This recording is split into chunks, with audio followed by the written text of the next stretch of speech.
Работили сте нещо, което няма нищо общо с училище с ученици. Решавате, че ще посветите 2 години от живота си на кауза, в която вярвате. Минавате през едно много интензивно обучение и започвате работа в едно малко населено място, където много често дори не разбирате местния диалект.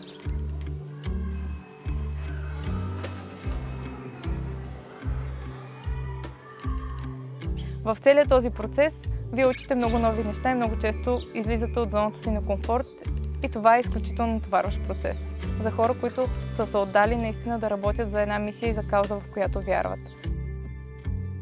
Това е един от хората, които тази година много ми помагаха.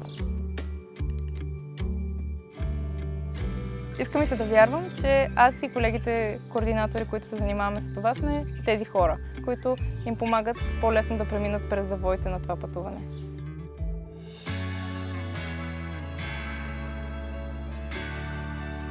Като координатор, моята работа е да подкрепям учителите по време на техния път в 2-годишната програма, от постъпването им в лятната академия, когато са първите стъпки в това да научат за новите методи на преподаване, за ангажирането на учениците, до завършването на програмата им след 2-годишния период, в който те стават достойни алумни на Заедно в час, които продължават да работят по мисията на нашата организация.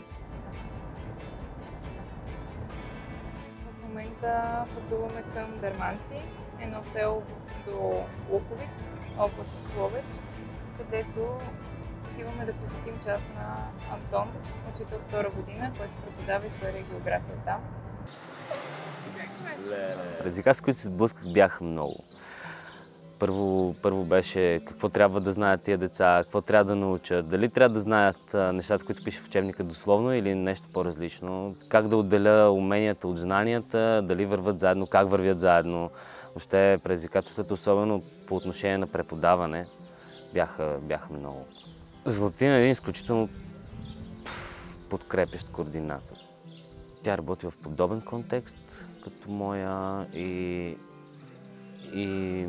комуникацията беше много ясна, много открита. Ако искам съвет, то тя ми дава съвет.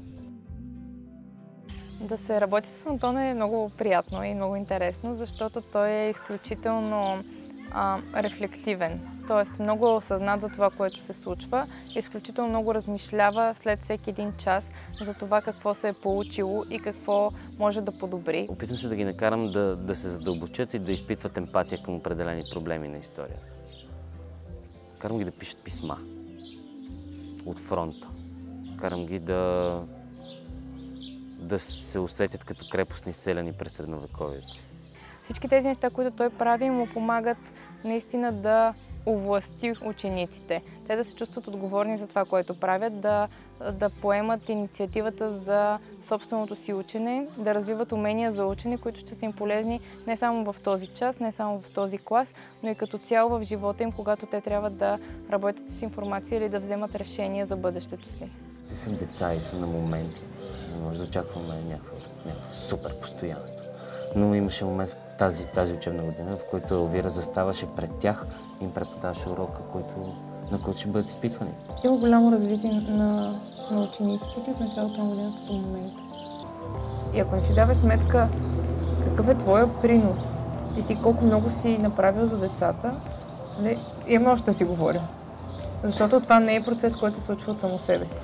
Това е процес, който ти в някаква степен си подбутнал. Когато изкараш човек от обичайната му среда, трябва да има някой, който да ти каже, спокойно, нещата са окей. Не знам, аз определено след тази 2-ра година се чувствам много пораснал. Мисля, че съм на 30 години. Това, че аз работех с 20 деца, беше прекрасно, но когато съм координатор, аз работя с 20 учители, които всеки от тях работи с между 20 и 200 деца. Тоест, въздействието, което имаме всички заедно като екип, участниците, плюс координаторите, плюс всички, които ни подкрепят, е върху много повече деца. И всъщност това е нещото, което има смисъл. Заради това си струва да пътуваме целият този път, заради това си струва да ставаме рано сутринта и да тръгваме към малко населени места с много дупки по пътя, защото помагаме на децата да открият пълния си потенциал.